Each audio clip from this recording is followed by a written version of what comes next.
आणि म्हणून खऱ्या अर्थाने आपले मुलं आध्यात्मिक घडले पाहिजे, त्यांना त्या ठिकाणी आध्यात्मिक वारसा त्यांच्या माध्यमातून जोपासला पाहिजे.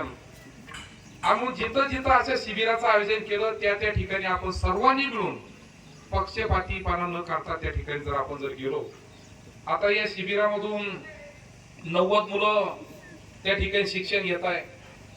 90 मुलांपैकी मी असं सांगेन महाराज, 10 जरी मुलं घडले आणि 10 मुलांमध्ये किमान एखादा अभंग, एखादी गवळण अशी जरी पाठ जरी झाली तर मी म्हणून खूप मोठं काम त्या ठिकाणी झालं.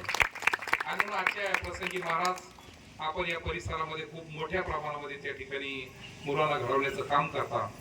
अशी सेवा आपल्या सर्वांच्या माध्यमातून, मग ते दादा असतील, रामहरी बाप्पा असतील, सुरेशी सर असतील, यांच्या माध्यमातून त्या ठिकाणी हो. आणि वैजापूर तालुक्याची जी परंपरा आहे ती कायमस्वरूपी ह्या विद्यार्थ्याच्या माध्यमातून पुढे पुढे चालत राहो, एवढंच आजच्या या प्रसंगी शुभेच्छा देतो. धन्यवाद.